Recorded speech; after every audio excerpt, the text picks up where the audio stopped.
성경은 구약 39권, 신약 27권, 총 66권으로 구성이 되어 있습니다. 구약 39권 또 신약 27권, 이것이 기억하기가 어려워서 우리는 3927이라 그렇게 해서 우리가 성경을 기억하고 있습니다. 총 66권으로 되어 있다라는 표현을 보게 되면 각 권들이 모여졌다, 또 각 권들이 모여져서 그 각 책에는 이름이 붙여 있다라는 것도 알 수가 있습니다. 그래서 우리가 이제 성경을 보게 되면 구약 창세기부터 시작해서 신약 요한계시록까지 성경책이 이름을 가지고 쭉 기록이 되어 있습니다. 근데 사실 성경 66권의 이름을 다 알고 더군다나 66권을 순서적으로 알 수 있다는 것은 쉽지가 않습니다. 하지만 성경은 그렇게 되어 있기 때문에 성경을 찾을 때 이 성경의 순서를 아는 것도 필요합니다. 그래서 요즘에는 성경을 좀 더 쉽게 찾으라고 성경책을 보게 되면 색인이라는 것이 있습니다. 그래서 성경을 약자로 써가지고 우리가 넘기면 바로바로 표시가 나서 우리가 성경을 쉽게 찾을 수 있게 합니다. 그런데 이제 이렇게 성경을 약자로 쓰는 것을 보게 되면 주로 시작하는 성경의 첫 단어를 그대로 쓰는 것을 보게 됩니다. 그래서 창세기 그러면 창으로 쓰고 출애굽기 그러면 출로 씁니다. 그래서 첫 자로 쓰게 되는데 이제 문제는 첫 글자가 똑같은 경우에는 이것을 어떻게 구별할까? 그래서 첫 자가 똑같게 나오는 것은 그 다음 글자의 자음을 받침으로 써서 우리가 또 구별을 하게 됩니다. 예를 들면 신약 성경은 마태복음부터 시작하는데 마태복음의 마자, 마가복음의 마자가 같습니다. 그래서 이거를 약자로 구별할 때는 마태는 마로 쓰고 마가복음은 그 뒤에 있는 자음을 받침으로 써서 막이라, 그래서 누가복음도 누기라, 그렇게 해서 약자를 써서 우리가 성경을 구별하게 만듭니다. 근데 문제는 이 정도 하게 되면 웬만큼 다 구별이 가는데 첫 글자도 같고 두 번째 글자도 같을 때 이거를 어떻게 해야 될 것인가, 그 고민이 됩니다. 이렇게 첫 글자와 둘째 글자가 같은 성경이 오늘 읽었던 에스라서, 그 다음에 에스더서, 그 다음에 에스겔서, 이 세 개는 두 글자가 똑같습니다. 그래서 이것을 어떻게 구별할 것인가 보게 되면 에스더서에서 에를 쓰고 오늘 본문의 에스라서는 스를 씁니다. 그리고 마지막 에스겔서는 게를 써서 우리가 약자로 구별하는데, 성경의 순서로는 에스라가 먼저 나오고 그 다음에 느헤미야, 에스더가 나와서 에스라가 에 같은데 에스더를 에를 썼다라는 거예요. 그리고 에스라서는 스를 씁니다. 그래서 많은 분들이 에스라서를 약자로 볼 때 조금은 혼란을 일으킵니다. 에스라는 이처럼 사람들에게 혼란함을 주는데, 또 오늘 말씀을 보니까 에스라라는 사람, 이 사람을 어떻게 불러야 되느냐, 그것도 조금 혼란함이 생깁니다. 여러분, 우리가 에스라를 어떻게 부릅니까? 그냥 우리는 쉽게 에스라를 선지자라, 그래서 에스라 선지자는 이렇게 표현들을 썼는데, 실제적으로 선지자라는 단어는 하나님께서 지명하여 불러서 하나님의 일을 맡긴 사람, 그 사람이 선지자입니다. 하지만 에스라는 그렇지가 않았다라는 것입니다. 에스라서 7장 10절을 보면 에스라가 여호와의 율법을 연구하여 준행하며 율례와 규례를 이스라엘에게 가르치기로 결심하였더라. 하나님께서 에스라를 부르신 것이 아니라 에스라가 하나님의 율법을 연구하고 규례를 이스라엘 백성들에게 가르치기로 자기가 결심했다라는 것입니다. 더군다나 에스라가 이제 이스라엘 포로됐던 이스라엘 백성들을 이끌고 예루살렘의 귀환에서 하나님께 예배를 드립니다. 그런데 에스라가 이렇게 예루살렘의 귀환에서 하나님께 제사를 드릴 때는 그 제사 드리는 것이 하나님의 명령이 아니라 아닥사스다 왕의 명령에 따라서 그가 예루살렘으로 귀환했다라는 것입니다. 아닥사스다 왕은 에스라에게 명합니다. 너는 나를 섬기는 사람인데 너가 하나님의 율법을 잘 연구하는 이런 학자 겸 제사장이라는 것을 내가 아는데 너 그러면 여기 있지 말고 예루살렘에 돌아가서 여호와의 성전에서 나를 위하여 제사를 드려달라. 성전에서 하나님께 예배드리면서 나를 위하여 기도해달라. 그렇게 부탁을 하면서 에스라를 예루살렘으로 돌려보냈다라는 것입니다. 바꿔 말하면 에스라는 하나님께 예배드리기 위하여 하나님의 말씀에 의거해서 예루살렘으로 온 게 아니라 아닥사스다 왕의 명을 받고 예루살렘으로 귀환했다라는 것입니다. 그것을 보게 되면 에스라는 선지자라고 지칭하기는 어렵겠다 이런 생각을 하게 됩니다. 그러면 에스라는 어떻게 불러야 됩니까? 에스라서를 보게 되면 에스라를 학자 겸 제사장이라 그렇게 얘기합니다. 더군다나 이 학자라는 것은 세상적인 학문을 연구하는 학자가 아니라 하나님의 말씀, 율법을 연구하는 율법학자다. 그래서 에스라는 율법학자 겸 제사장이다. 이렇게 표현을 합니다. 그런데 에스라를 표현할 때 학자 겸 제사장이라 하기가 뭐하다 보니까 우리는 그냥 앞자를 써서 학자 에스라 이렇게 표현하는데 학자 에스라는 표현은 조금 어색합니다.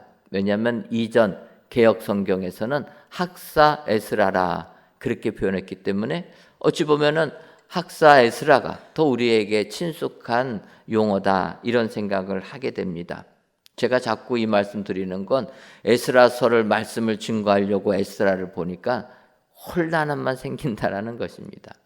중요한 것은 이런 에스라가 이름이 어떻고 명칭이 어떻고 성경의 약자가 어떻고가 중요한 게 아니라 오늘 이런 에스라가 에스라서 10장 1절 상반절을 보면 에스라가 하나님 성전 앞에 엎드려 울며 기도하며 죄를 자복할 때에 포로 귀환한 에스라가 하나님의 성전 앞에서 엎드려 울며 기도하며 죄를 자복했다라는 것입니다. 그가 와서 보니까 이스라엘 백성들이 아직도 죄악 가운데 거하는 모습을 보게 되었다라는 것입니다. 그것이 너무나 마음이 아파서 그는 하나님 앞에 기도하며 자복합니다. 그럴 때 하늘의 은혜가 임하게 되었다. 오늘 성경은 말씀해 주시는 줄 믿습니다. 이 시간 하나님께 귀한 예배를 드리시는 사랑하는 성도 여러분, 이 세상 살면서 하늘의 은혜 받으시기를 원하십니까? 그렇다면 에스라가 엎드려 기도할 때, 특별히 에스라는 성전 앞에 엎드려 기도하였다. 성전이 재건된 다음에 그 성전에 나와서 그 앞에서 울며 기도할 때 하나님께서 크신 은혜를 주셨다는 것 기억하시고 오늘도 성전 앞에 모여 기도하시는 은혜의 모든 성도님들 되시기를 주님의 이름으로 축원합니다. 성전 앞에 모여서 기도하면 하늘의 은혜를 내려주실 줄 믿습니다. 그리고 보면 우리 교회가 새 성전에 입당한 지 벌써 2년이 다가오고 있습니다. 새 성전에 입당을 했지만 코로나19로 인하여서 많은 성도님들이 성전에 나오지 못했던 그런 때였습니다. 하지만 이제 대중교통 마스크 착용도 다 해제가 되었습니다. 이제는 우리가 마음껏 성전에 나와서 하나님께 예배의 제단을 쌓아야 될 줄 믿습니다. 이렇게 하나님 앞에 나와 기도할 때 하나님께서 주시는 은혜가 모든 성도님들의 위에 임하실 줄 믿습니다. 그렇다면은 이제 에스라가 성전 앞에 엎드려 자복할 때 어떠한 일들이 일어납니까? 첫째로는 큰 무리가 함께 했습니다. 오늘 보면 에스라서 10장 1절 하반절을 보면 많은 백성이 크게 통곡하며 이스라엘 중에서 백성의 남녀와 어린아이의 큰 무리가 그 앞에 모인지라. 에스라는 이스라엘 백성들의 죄악을 보면서 하나님 앞에 눈물로 기도를 했습니다. 그런데 기도를 할 때 에스라 혼자 기도한 게 아니라 에스라의 그 모습을 보고 범죄한 이스라엘 백성들이 함께 모여서 회개했다라는 것입니다. 우리가 모였을 때, 기도할 때 하늘의 능력과 은혜가 임하게 될 줄 믿습니다. 바꿔 말하면 이와 같은 부흥의 역사는 모일 때부터 시작되는 줄 믿습니다. 사무엘상 7장 5절과 6절을 보면 사무엘이 이르되 온 이스라엘은 미스바로 모이라. 내가 너희를 위하여 여호와께 기도하리라 하매 그들이 미스바에 모여 물을 길어 여호와 앞에 붓고 그날에 종일 금식하고 거기에서 이르되 우리가 여호와께 범죄하였다 하리라. 사무엘이 미스바에서 이스라엘의 자손을 다스리니라. 이렇게 말씀하고 있습니다.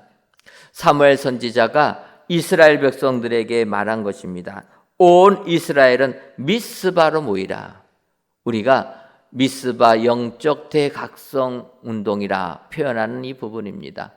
사무엘 선지자가 백성들에게 모이라고 하는 겁니다. 너희가 모이면 내가 너희를 위하여 하나님께 기도하겠다.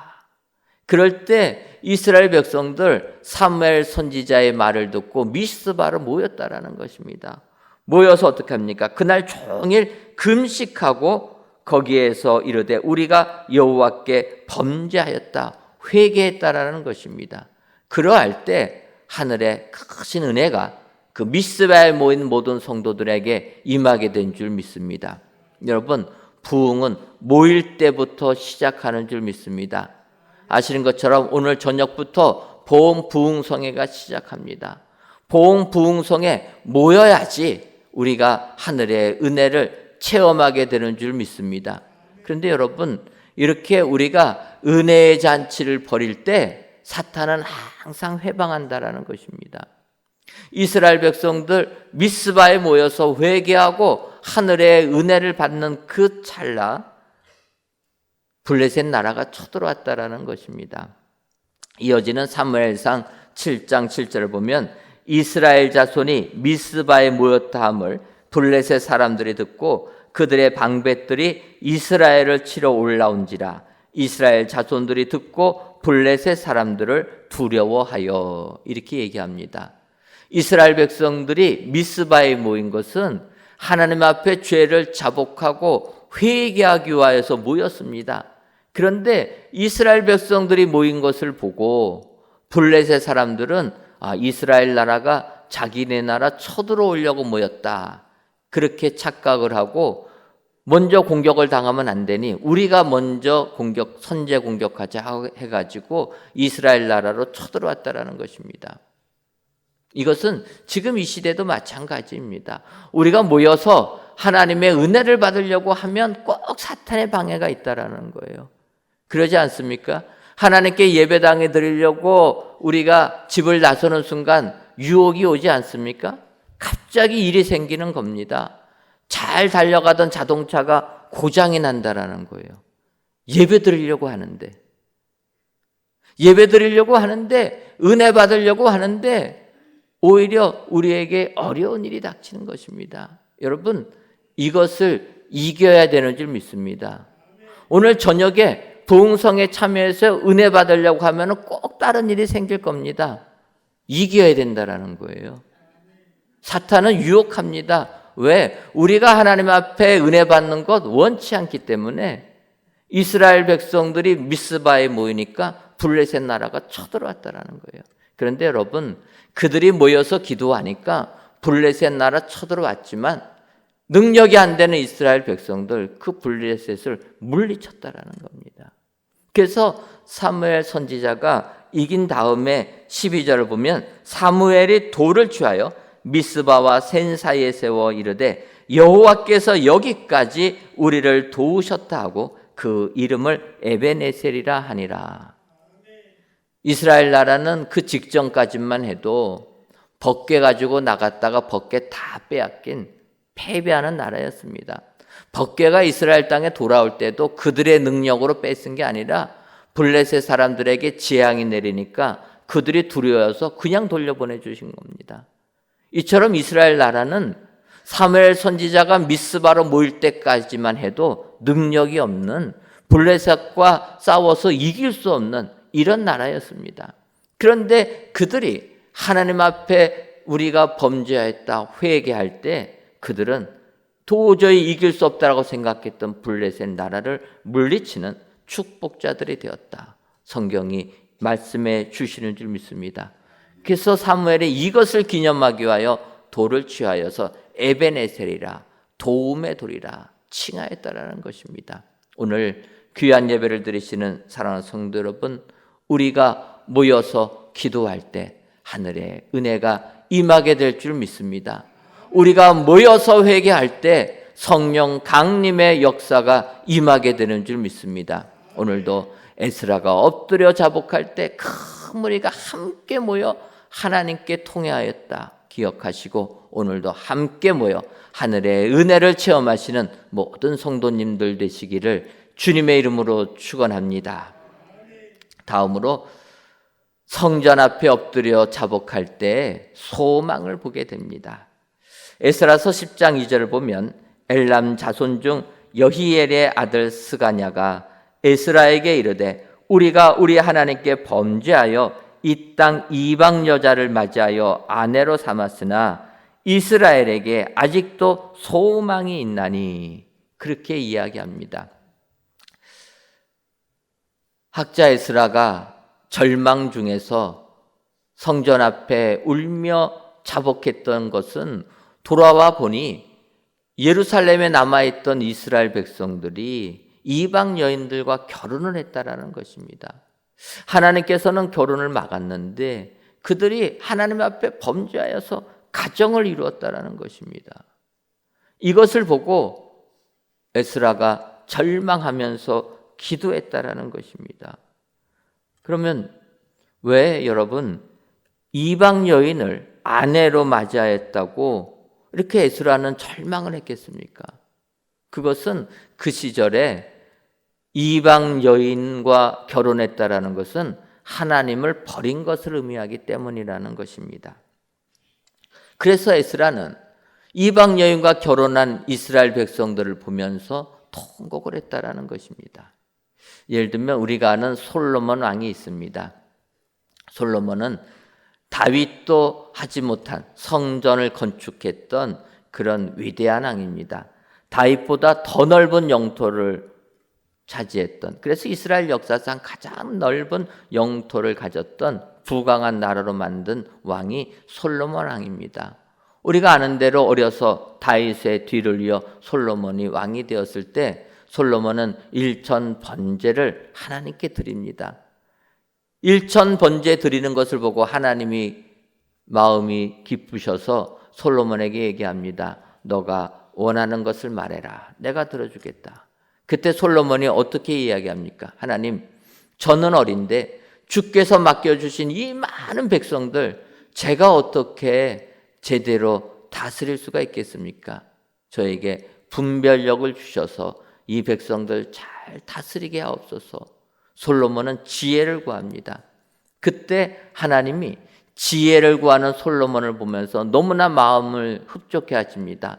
다른 왕들을 보면은 부귀, 영화, 장수, 승리를 원하는데 너는 그런 것 구하지 않고 내가 너에게 맡긴 이스라엘 백성들을 잘 다스릴 수 있게 해달라. 지혜를 구하니 나는 너에게 너가 구한 지혜뿐만 아니라 부귀, 영화, 장수의 복도 주겠다. 그렇게 하나님이 말씀해 주시고 주셨다라는 것입니다. 우리가 아는 대로 하나님께 기도할 때 그래서 우리는 기도를 잘해야 됩니다. 너무 속 보이는 기도하지 마시고 솔로몬 같이 이런 기도하면 나머지는 보너스로 주신다라는 겁니다. 그러니까 솔로몬이 이런 기도를 통해서 그는 그렇게 강한 나라를 만들었다라는 것입니다. 그런데 그가 이렇게 부강한 나라를 만들 때 하나의 문제가 있었습니다. 그것은 그는 외국 나라와 결혼 정책을 했다라는 것입니다. 우리나라 왕들도 많이 그랬지만 그 시절의 왕들은 다른 나라와 전쟁하기 않기 위하여서 결혼 관계를 맺습니다. 그러니까 솔로몬을 보면은 애굽 바로의 딸과 결혼하게 되고 그 외에 여러 주변 이방 여인들을 아내로 삼았다라는 것입니다. 문제는 이렇게 아내를, 이방 여인, 우상을 섬기는 사람을 아내로 삼다 보니까 솔로몬의 신앙이 떨어졌다라는 것입니다. 열왕기상 11장 2절과 3절을 보면 여호와께서 일찍이 이 여러 백성에 대하여, 이방 백성들입니다, 이스라엘 자손에게 말씀하시기를 너희는 그들과 서로 통혼하지 말며 그들도 너희와 서로 통혼하게 하지 말라. 그들이 반드시 너희의 마음을 돌려 그들의 신들을 따르게 하리라 하셨으나 솔로몬이 그들을 사랑하였더라. 왕은 후궁이 700명이요 첩이 300명이라. 그의 여인들이 왕의 마음을 돌아서게 하였더라. 성경이 이야기하는 겁니다.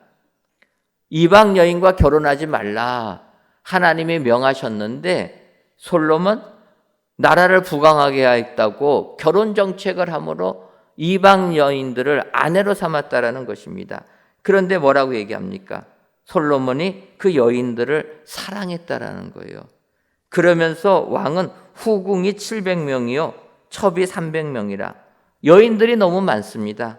그의 여인들이 왕의 마음을 돌아서게 하였다. 하나님을 잘 섬기는 왕의 마음을 그의 아내들, 여인들이 왕의 마음을 돌아서게 했다라는 것입니다. 그래서 솔로몬 나이가 많았을 때에 다른 여인들이, 아내들이 이방신 따르게 하니까 따라갔다라는 것입니다. 그래서 성경에서는 솔로몬을 다윗과 같이 하나님 앞에 바로 살지 못했다 이렇게 평가한다라는 거예요. 완전히 말년은 하나님을 떠난 사람입니다. 하지만 우리가 전도서를 보면 죽기 직전에는 다시 돌아왔다 이렇게 느끼지만 남성이 이렇게 된다라는 거예요. 그래서 이방 여인과 결혼하는 것은 결국 하나님을 떠나는 의미가 있었기 때문에 에스라가 그것을 보고 절망을 했다라는 것입니다. 그래서 울며 기도하는데 거기에 모인 이스라엘 백성들이 희망을 보는 겁니다. 여이의 아들 스가냐가 아직 소망이 있다라는 거예요. 지금 절망 속에 기도하시지만 백성이 이렇게 모였다라는 것, 그리고 우리가 함께 하나님께 기도한다라는 것은 소망이 있다라는 것입니다. 여러분, 우리가 믿음 생활할 때 절망 속에서도 소망을 보는 것이 축복인 줄 믿습니다. 그래서 예레미야 선지자는 예레미야 애가 3장 20절부터 22절에 이렇게 고백합니다. 내 마음이 그것을 기억하고 내가 낙심이 되오나 이것을 내가 내 마음에 담아두었더니 그것이 오히려 나의 소망이 되었사옴은 여호와의 인자와 긍휼이 무궁하심으로 우리가 진멸되지 아니함이니이다. 예레미야 선지자는 남유다의 멸망을 예언했습니다. 자기 나라 망하는 것을 예언하는 선지자 얼마나 힘들겠습니까? 그래서 그는 별칭이 눈물의 선지자입니다. 나라 망하는 것을 보니까 눈물을 안 잃을 수 없었다라는 것입니다. 그리고 나라가 멸망합니다. 그때 예레미야가 예레미야 애가를 부르는 겁니다. 슬퍼서 나라 망한 것을 보면서 슬퍼하면서 애가를 부르는데 그 절망, 슬픔 속에서 오늘 성경을 보면 오히려 나의 소망이 되옵사오면 여호와의 인자와 긍휼이 무궁하심으로 우리가 진멸되지 아니함이니이다. 지금 나라가 하나님의 심판을 받아서 멸망을 당했지만 그러나 우리가 완전히 진멸되지는 아니한다. 소망을 보았다라는 것입니다. 오늘 본문의 에스더도 마찬가지라는 거예요. 그가 기도할 때 백성들은 함께 모여서 소망을 보았습니다. 이것이 믿음의 복인 줄 믿습니다. 오늘 귀한 예배를 드리시는 사랑하는 성도 여러분, 내 삶이 피폐되고 내 삶이 절망적이라고 낭망하시는 분들은 안 계십니까? 오늘 본문의 에스라와 이스라엘 백성들을 보면서 절망 가운데서도 소망을 바라보시는 여러분들 되시기를 주님의 이름으로 축원합니다. 소망을 바라보는 자, 그 자가 신앙생활 승리한다. 기억하시고 오늘도 에스라처럼 기도하시고 이스라엘 백성처럼 기도하셔서 절망 속에서도 오히려 희망을 보심으로 믿음 생활 승리하시는 여러분들 되시기를 주님의 이름으로 축원합니다.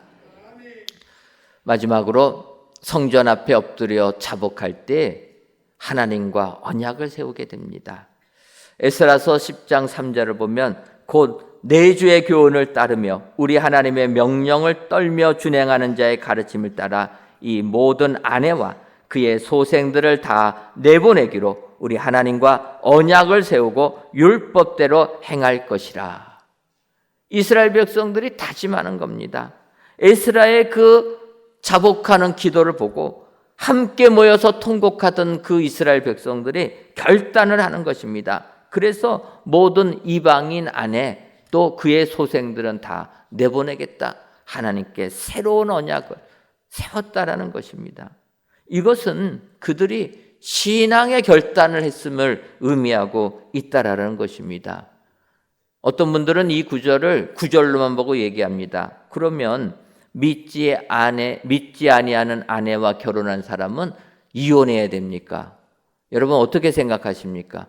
내 남편이 믿지 않고 내 아내가 믿지 않으면 이혼해야 됩니까? 어떻게 해야 됩니까? 그러니까요. 세상 사람들은 이혼하고 새 장가 가면 좋겠다 하겠지만 성경은 아니라는 겁니다. 고린도전서 7장 12절 하반절부터 13절을 보면 만일 어떤 형제에게 믿지 아니하는 아내가 있어 남편과 함께 살기를 좋아하거든 그를 버리지 말며 어떤 여자에게 믿지 아니하는 남편이 있어 아내와 함께 살기를 좋아하거든 그 남편을 버리지 말라. 남편이 아내가 믿지 않는다고 아내가 같이 살기를 원하면 살아야 된다라는 거예요. 오늘 성경 말씀과 반대되지 않습니까? 아내도 마찬가지로 믿지 아니하는 남편이 있는데 그 남편이 결혼 생활 유지하기를 원하면 살아야 된다라는 거예요. 왜 그렇습니까? 고린도전서 7장 16절을 보면 아내된 자여 내가 남편을 구원하는지 어찌할 수 있으며 남편된 자여 내가 내 아내를 구원하는지 어찌할 수 있으리요. 우리가 모르기 때문에 그들을 구원하기 위하여 결혼 생활을 유지해야 된다는 겁니다. 바꿔 말하면 사도 바울이 말하는 이 남편, 아내는 믿음이 좋은 사람들입니다. 믿음이 확고한 사람들입니다. 그래서 확고한 믿음을 가진 사람이 안 믿는 아내 있으면 같이 살고 전도하라는 거예요. 확고한 신앙을 가진 아내가 있으면 안 믿는 남편 헤어지지 말고 결혼 생활 유지하면서 그를 전도하라는 것입니다. 그런데 에스라서가 쓰여졌던 그 시대는 그런 의미가 아니라는 것입니다. 앞서도 말씀드렸지만 이방 사람과 결혼했다라는 것은 자기 신앙이 버려진 것을 의미하기 때문이라는 것입니다. 그래서 오늘 성경에서는 이제는 내가 하나님께 바로 서서 신앙의 결단을 함으로 내 아내 소생들을 내보내겠다 결단한다라는 것입니다. 이 신앙적인 표현은 구약에서는 계속 나오고 있습니다.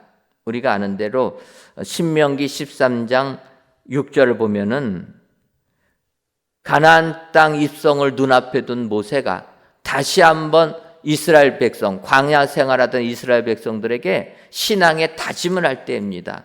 그때 내 어머니의 아들 곧 내 형제나 내 자녀나 내 품의 아내나 너와 생명을 함께하는 친구가 가만히 너를 꾀어 이르기를 너와 내 조상들이 알지 못하던 다른 신들을 섬기자 이렇게 얘기할 때 너는 그들을 따르지 말고 그들을 불쌍히도 여기지 말고 용서 없이 그들을 죽이라.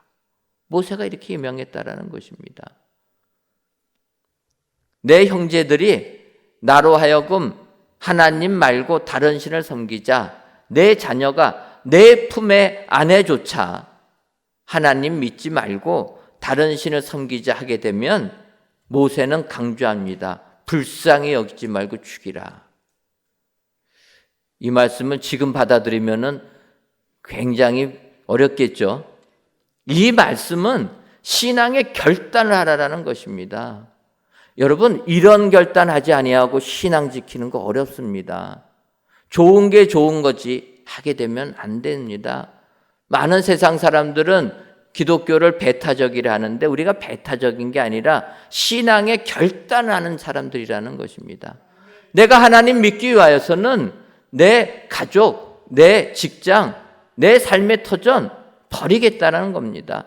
나는 하나님이 제일 좋고 나는 예수님이 제일 좋기 때문에 내가 이 믿음 생활하기 위해서는 결단을 하겠다라는 것입니다.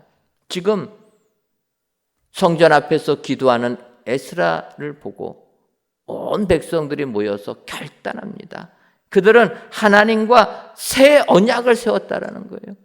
언약을 다시 맺습니다. 이제는 죄악에 관영했던 하나님을 떠났던 신앙을 청산하고 이제는 하나님만을 섬기겠습니다. 언약의 백성으로 바뀌었다라는 것입니다. 이것이 우리에게 은혜요 복이 되는 줄 믿습니다. 오늘 귀한 예배를 드리신 사랑하는 성도 여러분, 혹시라도 내가 세상과 타협한 게 있다라면 오늘 이 시간 결단하시기를 바랍니다. 이제는 내가 하나님만을 섬기겠습니다. 내가 세상 물질을 줬고 내가 세상 권력을 줬다면 이제는 회개하고 하나님만 섬기겠다. 내가 세상 것에 연연해서 거기에 따라서 내 삶을 살았지만 오늘 이후로는 주님만을 섬기겠다. 결단하시는 여러분 되시기를 바랍니다. 그리고 하나님과 언약을 맺으셔서 언약의 새 백성으로 주께 영광 돌리는 은혜의 모든 성도님들이 되시기를 주님의 이름으로 축원합니다. 기도하겠습니다. 하나님, 오늘도 저희들을 사랑하셔서 성전에서 또는 각 예배 초소에서 귀한 예배를 드리게 하시니 감사합니다. 이 예배를 기뻐 받아 주옵시고 모든 예배자들 위해 항상 하나님께 자복하며 기도하는 저희들이 되게 하여 주옵소서. 이 시간 성전 앞에 엎드려 자복할 때라는 제목으로 말씀을 주시니 감사합니다. 학자 에스라가 성전 앞에서 엎드려 기도하고 자복할 때 하늘의 은혜가 임한 것을 보고 오늘도 우리에게 이러한 은혜를 허락하여 주옵소서. 학자 에스라가 자복할 때 큰 무리가 함께했고 절망 중에서도 소망을 보았으며 하나님과 언약을 세웠음을 알고 이러한 은혜 충만한 모든 성도님들 되게 하여 주옵소서. 예수님의 이름으로 기도하옵나이다. 아멘.